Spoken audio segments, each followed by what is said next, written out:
ये लकड़ी की काठी, काठी पे घोड़ा, घोड़े की दुम पे जो मारा हथौड़ा, दौड़ा दौड़ा दौड़ा दौड़ा तुम उठा के दौड़ा, भव्या की बच्ची पकड़ के दिखा।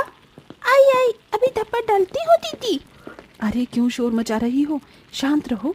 देखो माँ जी काम कर रही हैं, मटके के पास मत जाओ वरना मटका फूट जाएगा, फिर इतनी गर्मी में पानी के लिए भी परेशान होना पड़ेगा।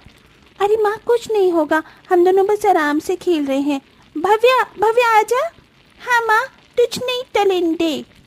दोनों बहनें शोर मचाकर पूरे घर में भाग भाग कर खेल रही थीं। इतने में वंशी का धक्का अपनी दादी को लग जाता है, जिसके बाद वो जमीन पर गिर जाती हैं। अरे अरे मोरी मैया, मैं तो गिर गई, कृष्ण कन्हैया, अरे राम रे बचाओ रे। अरे गीता, तेरी दोनों बच्चों ने मेरी नाक में दम कर दिया।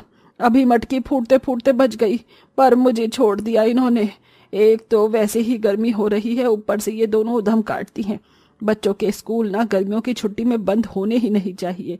ये दोनों स्कूल जाती हैं तो चैन रहता है घर में। दादी सॉरी, गलती से हो गया। अब सॉरी सॉरी क्या लगा रखा है, बहुत हो गया। इन दोनों बच्चों को तो डर ही नहीं लगता। ये नहीं कि माँ खाना बना रही है कहीं जल ना जाऊं, और माँ जी आपको भी परेशान कर रही हैं। आज इन दोनों को ना धूप में खड़ा कर दूंगी मैं। नहीं नहीं मम्मा, ऐसे मत टलो, दोबारा नहीं टलेंगे। रहने दे सुमन, मैं ठीक हूँ। इन्हें बाहर धूप में खड़ा करेगी तो इनकी तबीयत और खराब होगी, फिर पैसे लगेंगे, और घर में वैसे ही कुछ समय से पैसों की दिक्कत चल रही है। तुम्हारी दादी ने तुम्हें बचा लिया, वरना आज गर्मी में पैर जलवा देती बाहर। बैठ जाओ और खाना खा लो जाके। माँ, ये अपने टिंडे की सब्जी क्यों बनाई है? आलू की सब्जी बना देते हैं। जो खाना है तुम दोनों बहनें यही खा लो। वैसे भी घर में खाना नहीं है, आटा भी खत्म होने को आया है।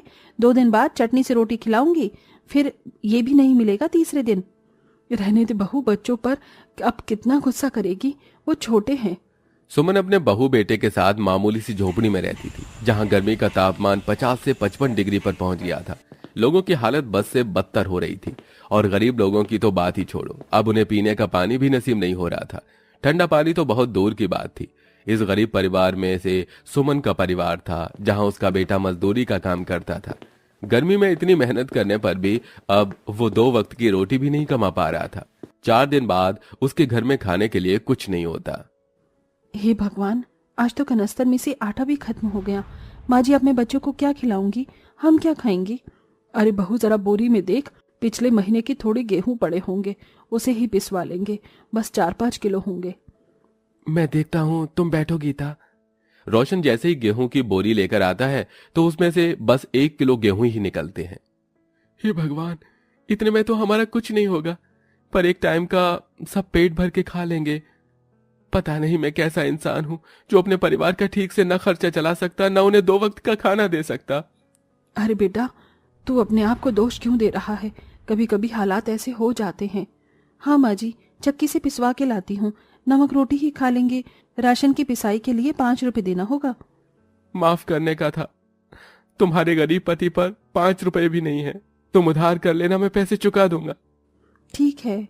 गीता एक पन्नी में गेहूं लेकर पिसाई के लिए जाती है तो दुकानदार 5 रुपए की उधार की पिसाई करने पर फटकार देता है।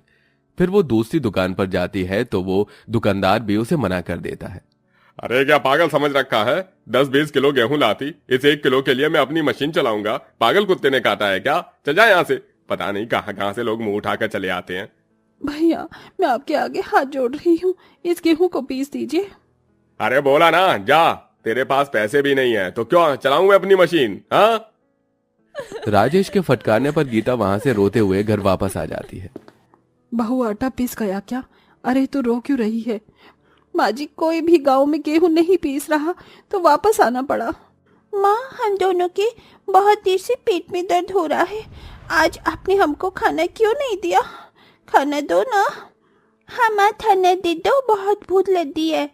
मेरी बच्ची, तुम दोनों थोड़ा सा सब्र कर लो, मैं किसी तरह कुछ खाने का इंतजाम करती हूँ। गीता अपने परिवार को बिना कुछ कहे आंखों में आंसू लिए जंगल में चली जाती है। भगवान जी, मुझ पर रहम करना, बस कहीं किसी पेड़ के मुझे खाने के लिए कुछ फल मिल जाए ताकि मेरे बच्चे खा ले। गीता रोते हुए जंगल में जाती है कि उसे खरगोश मिलता है जिसके पैर में कांटा था। तुम्हें तो बहुत चोट लगी है, मैं इस कांटे को निकाल देती हूँ। गीता उस खरगोश के कांटे को निकाल कर उसे थोड़ा पुचकार कर आगे बढ़ जाती है, जहां फिर से उसे एक बूढ़ा व्यक्ति गड्ढे में गिरा हुआ मिलता है। अरे अरे कोई मुझे बचाओ, मेरी मदद करो, मैं यहाँ पर गिर गया हूँ। लगता है मैं यहाँ हमेशा के लिए रह जाऊंगा और जंगली जानवर मुझे आकर खा जाएंगे। नहीं बाबा, आपको कुछ नहीं होगा। मैं ये डाली नीचे कर रही हूँ, आप इसे पकड़कर बाहर आने की कोशिश कीजिए। गीता उस बेचारे बूढ़े व्यक्ति को भी गड्ढे से बाहर निकाल लेती है। बेटी, तुम तो बहुत बहादुर और नेक दिल इंसान हो जो हर किसी की मदद करती हो। जी, आप तकलीफ में थी तो छोड़कर कैसे चली जाती। अब मैं चलती हूँ। गीता जैसे ही जाती है तो वो बूढ़ा व्यक्ति एक खूबसूरत लड़के में बदल जाता है, जिसके सिर पर पत्तियों का ताज था। अरे रुको, तुम बहुत नेक दिल इंसान हो, तुमने मेरी मदद की है तो बदले में मैं भी तुम्हें कुछ देना चाहता हूँ। अरे आप तो एक बूढ़े व्यक्ति थे, अब आखिर आप कौन हैं? मैं वनराज हूँ, इस जंगल का, इन वनों का राजा। अभी मैं खरगोश बनकर तुम्हारे सामने आया था, फिर एक वृद्ध व्यक्ति, और तुमने दोनों समय मेरी मदद की, जिससे मुझे पता चलता है कि तुम एक नेक दिल इंसान हो। इसलिए मैं तुम्हें ये जादुई चक्की दे रहा हूँ। तुम्हारे चेहरे की शिकन मुझे बता रही है कि तुम परेशान हो। अब तुम इसे इस्तेमाल करोगी तो शायद तुम्हारी सारी परेशानियां खत्म हो जाएं। मगर हाँ, ये जादुई चक्की सिर्फ 3 बार ही जादू करेगी, इसके बाद ये आम चक्की बन जाएगी। सच में आपका बहुत बहुत धन्यवाद वनराज जी। गीता के धन्यवाद कहते ही वनराज वहां से गायब हो जाता है। वो खुशी से अपने घर जाकर सास को जादुई चक्की के बारे में सब कुछ बताती है। इतने में उसकी छोटी बेटी भव्या एक बार जादुई चक्की घुमा देती है, जिसकी जादुई रोशनी में ढेर सारे चांदी निकलने लगती है। अरे माँ, ये तो बहुत तुच्छ चमकीला चमकीला हुआ। अरे बहू देख, इसने जादुई चक्की घुमा दी। अब तो 2 ही बार जादू हो सकता है। हे भगवान, भव्या ये तूने क्या किया? माँ क्या हुआ, कुछ गलती हो गई क्या? तुम्हें क्या बोलूं, छोड़ो, अब इस जादुई चक्की को कोई हाथ नहीं लगाएगा। ये जरूरी काम से लेकर आई हूं मैं। माँ जी, इतनी सारी चांदी का हम क्या करेंगे? बहू, चांदी भी सोने की तरह ही होती है। हम अपनी दोनों बच्चियों के लिए इससे कुछ बनवा लेंगे। आगे चलकर तो संभाल के रख दे। तू जानती है ना, घर में खाने पीने के लिए कुछ नहीं है, तो इस जादुई चक्की का सही जगह इस्तेमाल कर। जी माँ जी। ये बोलते ही गीता एक लाल कपड़े में सारी चांदी उठाकर एक संदूक में रख देती है और फिर थोड़े से गेहूं डालते ही कहती है, हे जादुई चक्की, हम अपने घर में अभी बहुत परेशान हैं। खाने पीने के लिए भी कुछ नहीं है।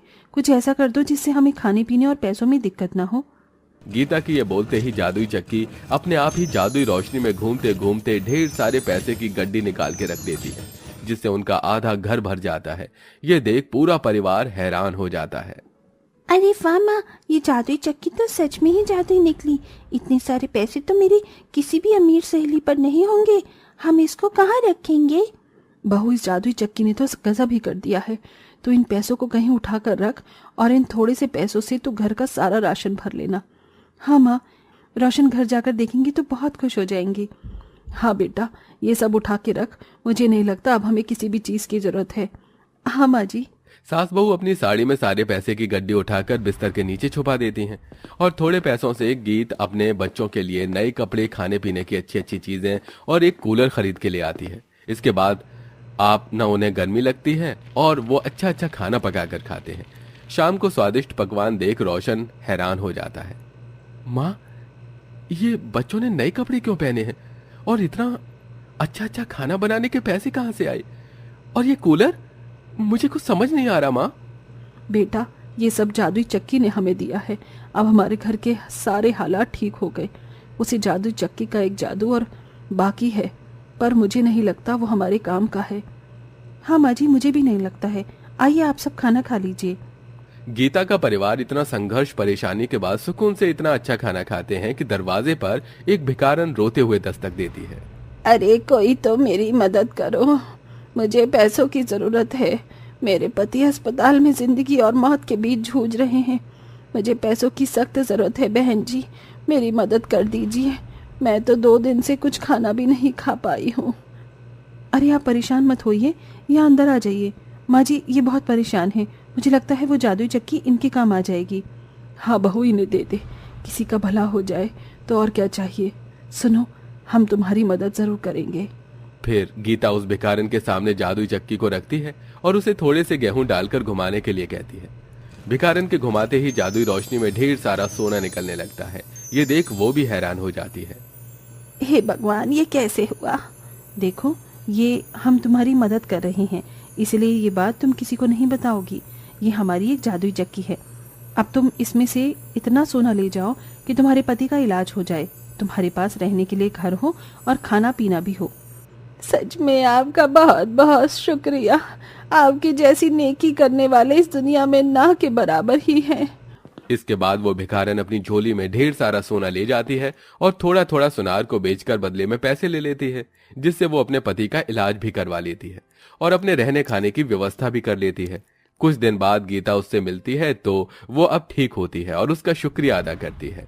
इस तरह आप देख सकते हैं कि जादुई चक्की न केवल गीता के काम आती है, अपितु वो इससे दूसरे लोगों की भी मदद करती है।